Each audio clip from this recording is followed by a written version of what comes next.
Times today news కి స్వాగతం. ముందుగా ముఖ్యాంశాలు. జార్ఖండ్లోని జంబేష్పూర్లో బహిరంగ సభలో ప్రసంగిస్తున్న ప్రధాని నరేంద్ర మోదీ.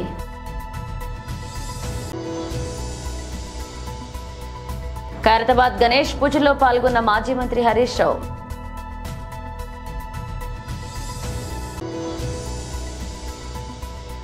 ఎమ్మెల్యే మధుసూదన్ రెడ్డి తండ్రి 10వ రోజు వేడుకల్లో ముఖ్యమంత్రి రేవంత్ రెడ్డి.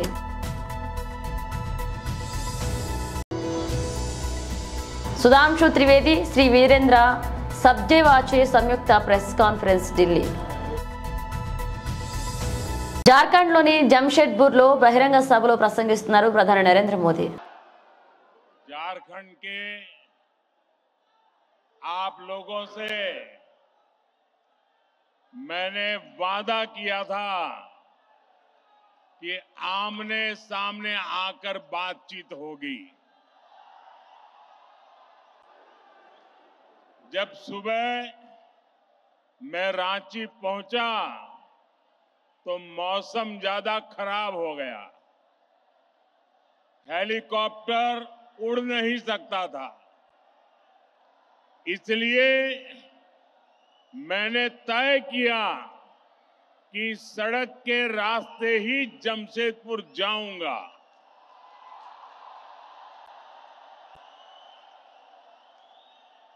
रास्ते भर लोगों को पहले पता नहीं था कि मैं जाने वाला हूं, लेकिन जैसे जैसे रास्ते में लोगों को पता चलने लगा,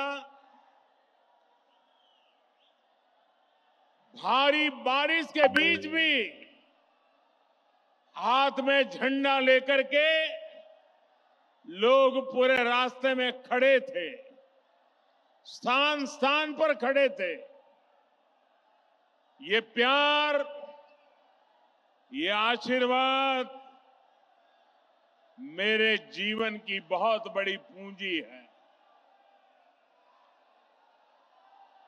साथियों, बारिश कितनी ही तेज क्यों न हो, रुकावटें कितनी ही ज्यादा क्यों न हो, लेकिन कोई भी रुकावट मुझे आपसे अलग नहीं कर सकती है. मैं आपके दर्शन किए बिना वापस नहीं जा सकता हूं, और इसलिए बाय रोड भी मैं आपके दर्शन करने के लिए पहुंच गया. साथियों, क्रांति और बलिदानों की ये धरती भगवान बिरसा मुंडा के तप, त्याग और आशीर्वाद की धरती, वो धरती जिसने पोटो हो जैसे कोल्हान के महान योद्धा दिए, जिसने जमशेद जी जैसे उद्यमी के जरिए आजाद भारत के सपनों को सींचा था. मैं झारखंड की इस महान धरती को प्रणाम करता हूं.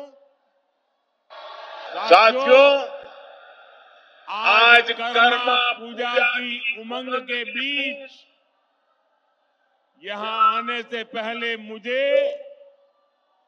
झारखंड को विकास की कई बड़ी सौगात देने का सौभाग्य भी मिला है.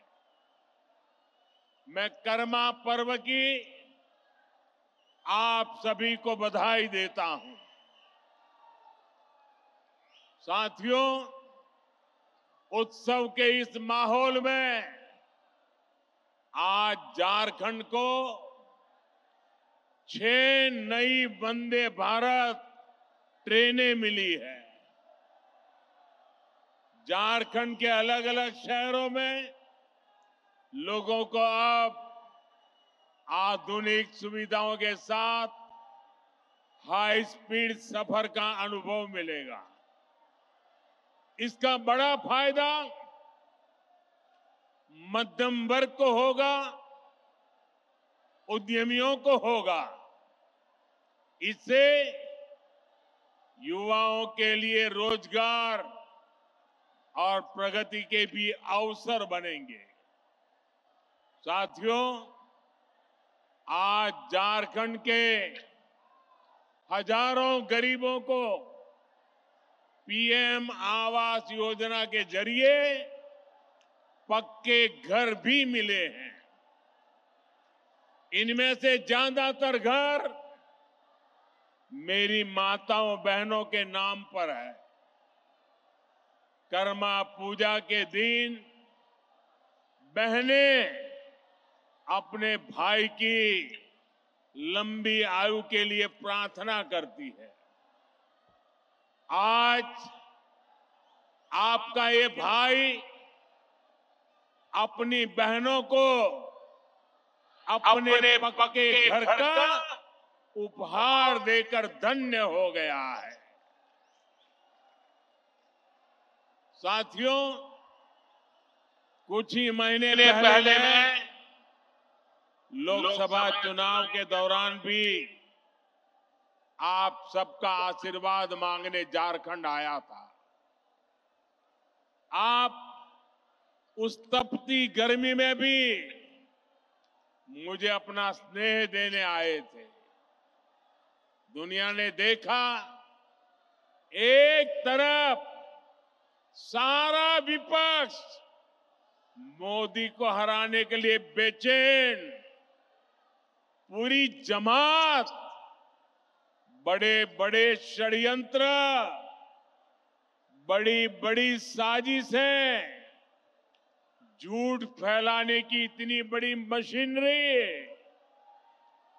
इतना बड़ा अफवाह का तंत्र। ఖైరతాబాద్ గణేష్ పూజలో పాల్గొన్నారు మాజీ మంత్రి హరీష్ రావు. ఖైరతాబాద్ బడా గణేష్ దర్శనానికి నేడు చివరి రోజు కావడం, ఎల్లుండి శోభయాత్ర నిమజ్జనం జరపడంతో ఇవాళ్లతో దర్శనాలు నిలిపివేయనున్నారు. ఇక నేటి అర్ధరాత్రి తర్వాత లంబోదరుడి దర్శనానికి అనుమతి ఉండదని అధికారులు నిర్వాహకులు వెల్లడించారు. శోభయాత్ర కోసం భారీ వాహనం ఇప్పటికే వచ్చిందని, వెల్డింగ్ పనులు చేపట్టామని వివరించారు. కాగా చివరి రోజు ఆదివారం కావడంతో భక్తులు పెద్ద సంఖ్యలో వస్తున్నారు. ఇక ఫ్యామిలీతో సహా వచ్చి బడా గణేష్ దర్శనానికి బారులు తీరారు.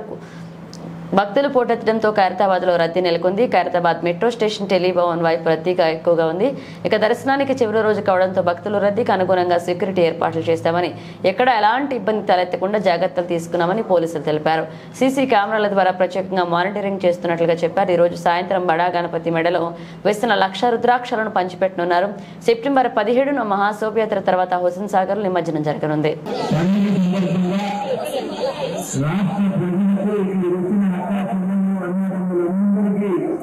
అందరికీ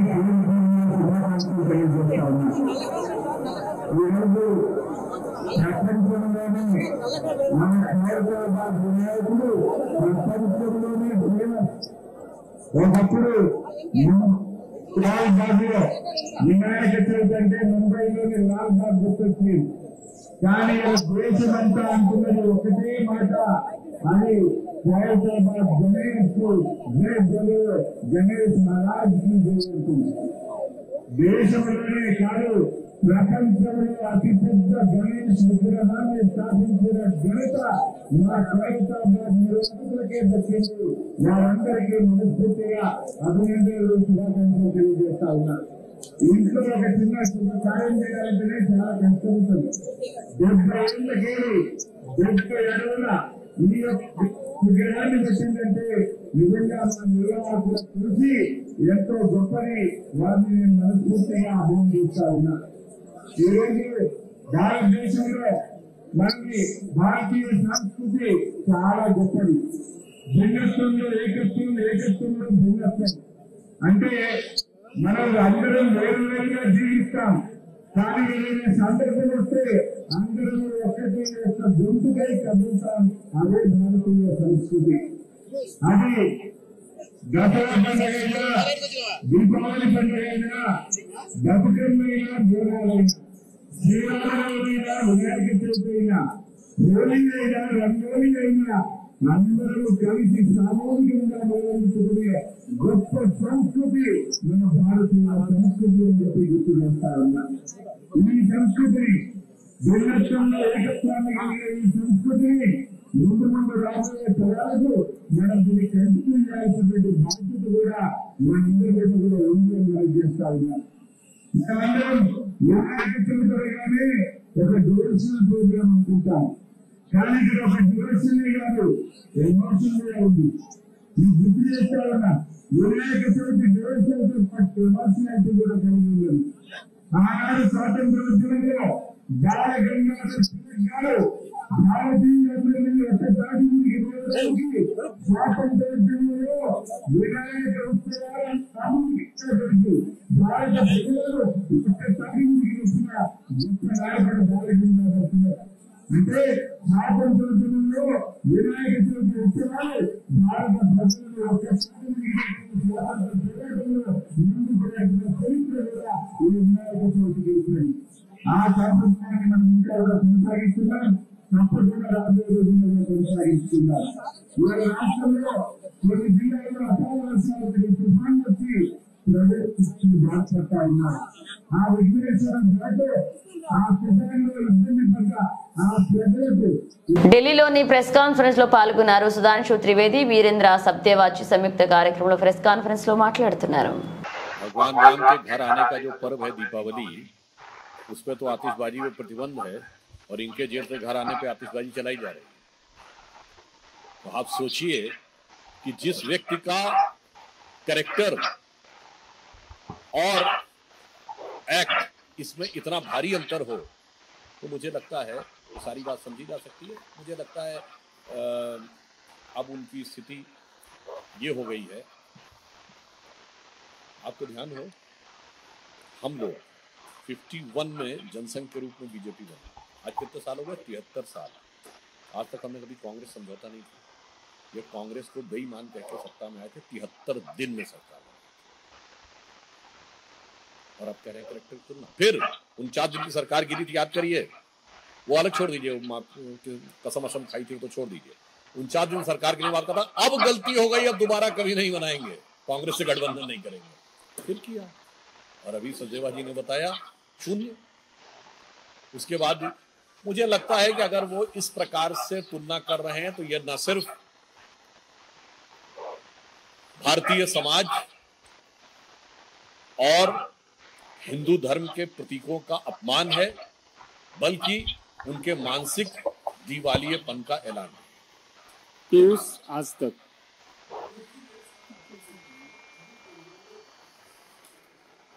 मेरे दिमाग में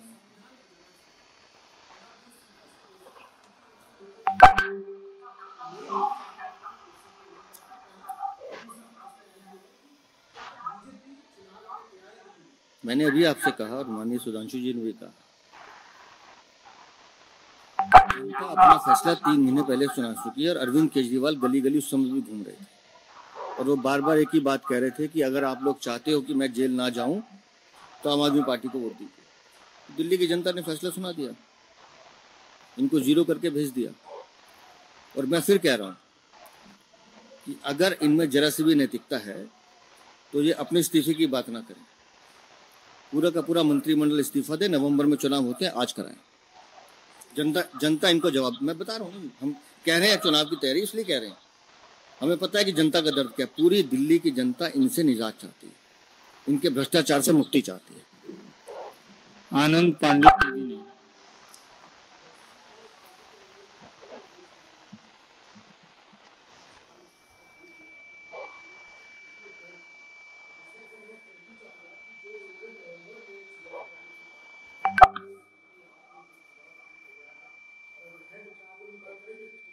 देखिए, उनके चरित्र की तरह उनका बयान भी छलावा है।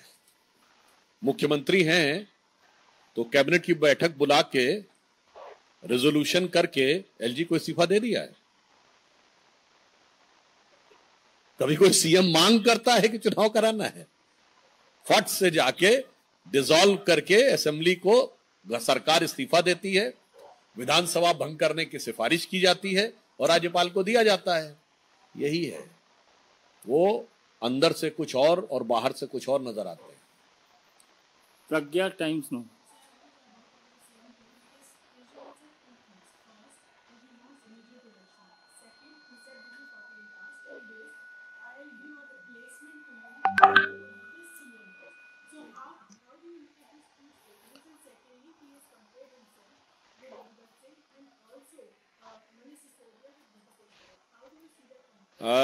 This 48 hours time which he has sought is definitely seen as enshrined in a deep mystery, that for which he is trying to find a replacement or trying to do some placements. What Sachdevaji has said. And second thing, it is ridiculous if a chief minister who is having overwhelming majority, more than 90% of MLAs in assembly, if he is having an iota of truth in his intention, what he is saying, then he should call the meeting of the cabinet, resign as chief minister, and the entire cabinet should resign, recommend the dissolution of assembly, and give the letter to LG. If you are not doing this, it means you are trying to. And as far as comparing himself with the great and legendary Krantikaris like Bhagat Singh and Bhatukeshwar Dutt, so I would like, ये तो वो लोग हैं जिन्होंने दिल्ली में उन लोगों के साथ जाके हाथ मिलाया था उन वामपंथियों के साथ जिन्होंने भगत सिंह जी के लिए आपत्तिजनक अपमानजनक बातें अपनी किताबों में लिखी हैं। वो जेएनयू ब्रांड लोग जिन्होंने भगत सिंह जी को रिवोल्यूशनरी टेररिस्ट जैसे शब्द लिखे हैं सारे क्रांतिकारियों के लिए, पहले उसके लिए माफी मांगे। उन लोगों का साथ आज भी खड़े हैं। कांग्रेस के दौरे हुकूमत में वो बाकायदा वो किताबें प्रिस्क्राइब रही थी। और सुनिए, 2016 में हमारी सरकार आई थी, पार्लियामेंट में यह विषय उठाया गया कि भगत सिंह जी के लिए ऐसी बात कैसे लिखी जा सकती है। जानते क्या जवाब आया था? माफी नहीं मांगी गई थी, कहा गया था नेक्स्ट एडिशन में वो हटा दिया जाए। ये था उनके साथ खड़े लोग। तो मुझे लगता है మాజీ MLA Gopireddy Srinivasareddy press meet లో మాట్లాడారు. అవి చూద్దాం. ఏది కూటమి ప్రభుత్వంలో భాగస్వామి అయ్యుండి కూడా ఎక్కడా కూడా ఒక ప్రయత్నం కూడా చేయకపోవడం చాలా దారుణం. ముఖ్యంగా ఇండియన్ మెడికల్ కౌన్సిల్ పులివెందలకు 50 సీట్లు, అట్లానే పాడేరుకి 50 సీట్లు మేము ఇస్తామని చెప్పి వాళ్ళు అనుమతితో లేఖ రాసిన ఈ ప్రభుత్వం మాకొద్దు, పులివెందల్లో 50 సీట్లు మాకొద్దు, మేము ఈ సంవత్సరం అడ్మిషన్స్ చేయలేమని చెప్పి తిరిగి ఎన్ఎంసీకి నేషనల్ మెడికల్ కౌన్సిల్కి లెటర్ రాయటం అనేది చాలా దారుణమైన అంశం. ఏమిటి మీకు వచ్చిన నష్టం ఏమిటి నేను అడుగుతా ఉన్నాను. ఈ రాష్ట్రంలో నేను కూడా ఒక డాక్టర్గా చదువుకున్నాను. నేను చదువుకున్నప్పుడు ప్రభుత్వ కాలేజీలో 500 ర్యాంక్ రూపు వస్తేనే మెడికల్ కాలేజీలో సీట్ వచ్చేది. ఈరోజు ఆ తర్వాత ఎక్కడ కూడా ప్రభుత్వ మెడికల్ కాలేజీ స్థాపించడం జరగలేదు ఈ రాష్ట్ర చరిత్రలో. ఈ రాష్ట్ర చరిత్రలో దాదాపు 40 సంవత్సరాల నుంచి ఎక్కడ కూడా ఒక్క ప్రభుత్వ మెడికల్ కాలేజీ కూడా స్థాపించడం జరగలేదు. చంద్రబాబు నాయుడు కేవలం తన హాయంలో తన అనుమాయులకి, తనకి ఎవరైతే ఇష్టమైన వాళ్ళకి వాళ్ళందరికీ ప్రైవేట్ మెడికల్ కాలేజీలు కట్టజెప్పాడు తప్ప ప్రభుత్వ మెడికల్ కాలేజీ రాష్ట్రంలో ఎక్కడా కూడా రాకపోవడం చాలా శోచనీయం, చాలా బాధాకరం. ఒక పేద విద్యార్థి ఇవాళ ప్రైవేట్ మెడికల్ కాలేజీ చదవాలంటే దాదాపు ₹1.5 కోటి ఈరోజు ఫీజు అడుగుతా ఉన్నారు, డొనేషన్ అడుగుతా ఉన్నారు. మళ్ళీ దానిపైన సంవత్సరానికి 3 లక్షలు ఫీజు కట్టుకోవాలి. దాదాపు ₹1.5 కోట్లు ఖర్చు అవుతుంది ఒక్కొక్క విద్యార్థికి. ఎంతో మంది విద్యార్థులు మెడిసిన్ చదువుకోవాలనే ఆశతో తల్లిదండ్రులు కూడా చిన్నవాళ్ళు, మధ్యతరగతి వాళ్ళు ఇవాళ ప్రైవేట్ మెడికల్ కాలేజ్ చదివించాలంటే ఎంత కష్టతరమైన పనో మన అందరికీ తెలిసిన విషయం.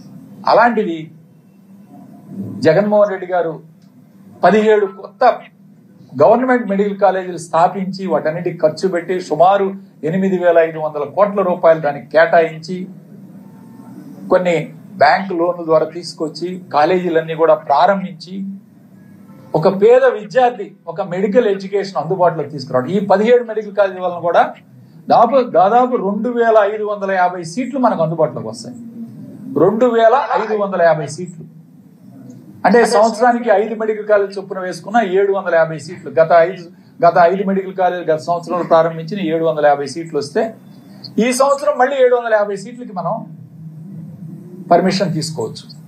ఆ అవకాశం ఉన్నా సరే ఈరోజు ఆ సత్యకుమార్ గారు హెల్త్ మినిస్టర్ గారు మాట్లాడుతున్నారు, మాకు ప్రొఫెసర్స్ లేరు, అసిస్టెంట్ ప్రొఫెసర్స్ లేరు, స్టాఫ్ లేరని.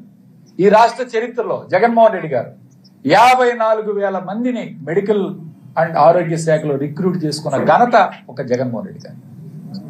అంటే 54,000 మంది, ఇందులో డాక్టర్లు దాదాపు 4,800 మంది డాక్టర్లను రిక్రూట్ చేసుకున్నారు.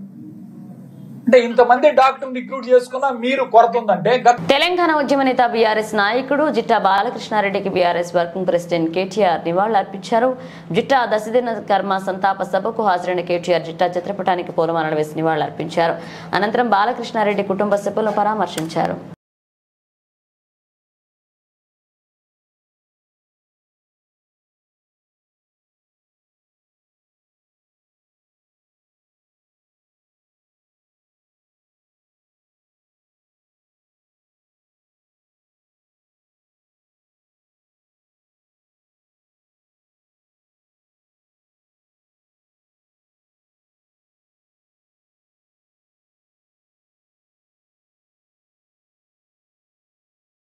ఎమ్మెల్యే మధుసూదన్ రెడ్డి తండ్రి 10వ రోజు వేడుకల్లో ముఖ్యమంత్రి రేవంత్ రెడ్డి పాల్గొన్నారు.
కడప జిల్లా ఎర్రగుంట్ల పట్టణం 4వ రోడ్ల ప్రధాన కూడలిలో సిపిఎం పార్టీ జాతీయ ప్రధాన కార్యదర్శి సీతారాం యేచూరి, ఎర్రగుంట్ల కాంగ్రెస్, సిపిఐ, సిపిఎం ఇతర కార్మిక ప్రజా సంఘాలు పూలమాలలు వేసి నివాళులర్పించారు.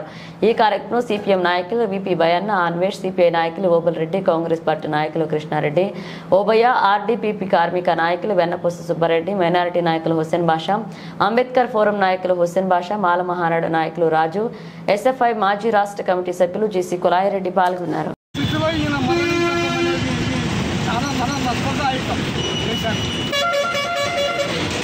ఈరోజు చాలా అల్లకల్లోలంగా ఉంది. మీరు చూస్తున్నారు, పైకి మాటలు అబద్ధాలు చెప్తున్న నాయకులు దేశం ముందుకు పోతుంది అంటున్నారు, అభివృద్ధి చెందుతుంది అంటున్నారు. ఒక్క పేదరికం ఒక్కడు కూడా ముందుకు వేయలేదు. రక్తాన్ని చెమటగా మార్చినటువంటి శ్రమజీవుల రక్తాన్ని అంతా చేసి పిప్పి చేసి కొంతమందికి మాత్రమే దారిపోతున్నారు ఈ ప్రధానమంత్రి. మణిపూర్ మండిపోతుంది, మణిపూర్ ముఖం చూడడం లేదు, సత్యం చెప్పడం లేదు. ఇటువంటి హింసత్వం అనేది మనం మొత్తం పురోగతికి చాలా నష్టదాయకులతో ఆయనకు నోళ్ళర్పించి అందరికీ కూడా పేరు పేరు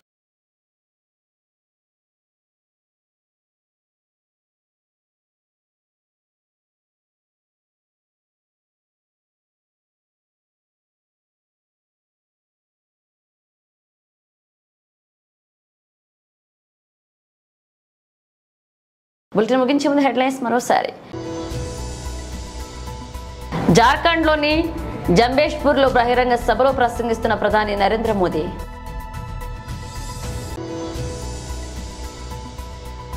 ఖైరతాబాద్ గణేష్ పూజలో పాల్గొన్న మాజీ మంత్రి హరీష్ రావు.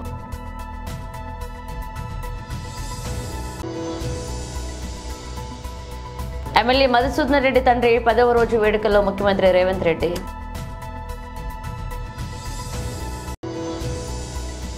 సుధాంశు త్రివేది, శ్రీ వీరేంద్ర సబ్జేవాచే సంయుక్త ప్రెస్ కాన్ఫరెన్స్ ఢిల్లీ.